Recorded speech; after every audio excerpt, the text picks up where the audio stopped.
Значи во моментот на моето презимање како раководител, односно како прв човек на оваа болница. А исто така имам обврска да ги најавам моите планови како треба да изгледа оваа здравствена институција.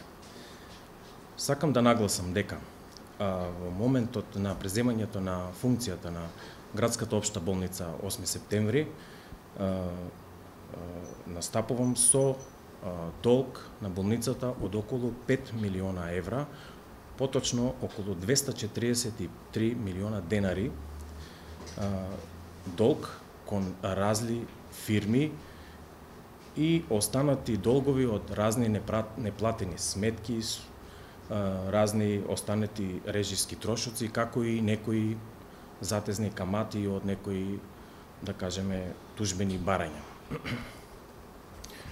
Во некои делови од болницата долго време, значи, не се направени никакви репарации на внатрешниот интериер на болницата, односно некои простории, поголеми сегменти од болницата, значи обстојуваат во иста состојба уште од моментот на пуштењето во промет на самата болница. Значи од 1971 година, значи тој е период околу 46 години.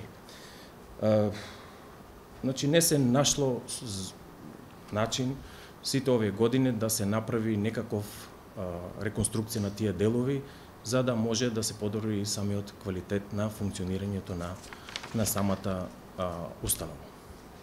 Од најитно и од најкруцијално значење е интервенцијата кај операционите сали, кои што со ова темпо на работа на болницата во догледно време нема да може да бидат функционални.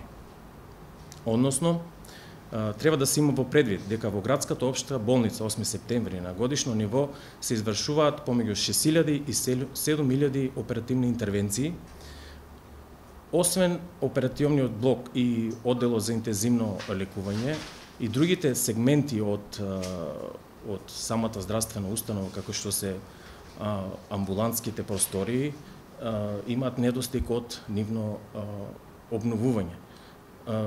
Во овој дел од болницата се обслужуваат годишно околу 250.000 пациенти, значи проаѓаат низ амбулантите на градската општа болница 8 септември.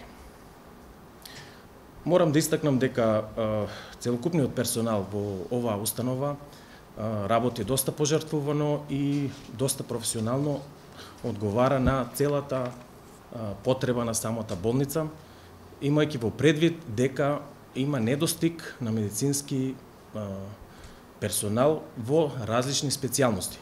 Како што веќе е познато на јавноста, значи постојат, затворени се повеќе оддели во самата болница заради недостигот на тој медицински персонал.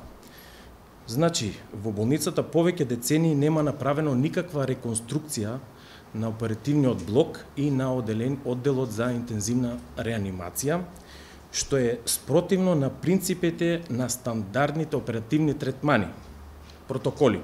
Односно, потенцирам, оперативните процедури се спроведуваат во субстандардни услови.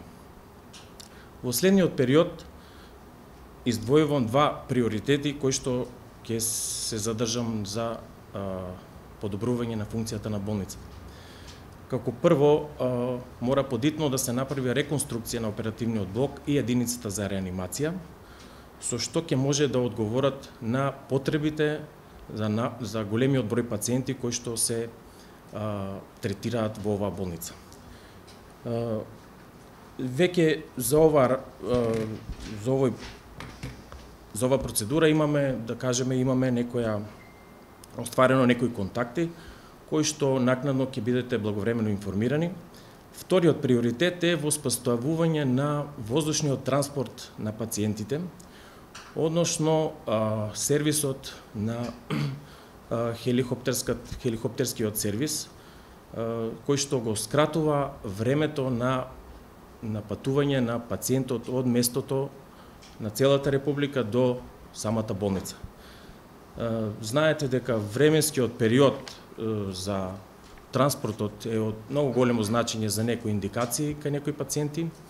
Со тоа би се намалил морбидитетот за таквиот вид на пациенти, а со тоа исто така и ќе се зголеми, да кажеме, сигурноста на самите граѓани на Република Македонија, кои што ќе се чувствуваат побезбедно и посигурно во тој сегмент.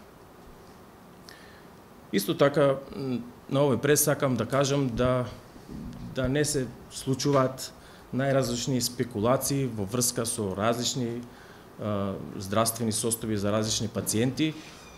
Во секој момент сме транспарентни кон медиумите и може да дадеме било каква информација за било кој пациент. Ви благодарам.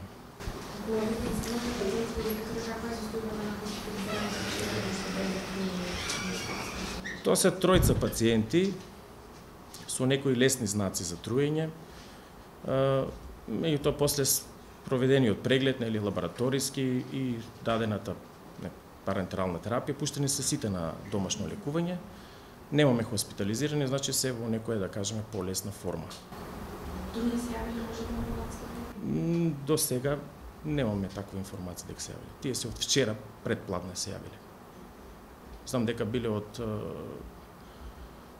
некоја сендвичара, како што разбрав.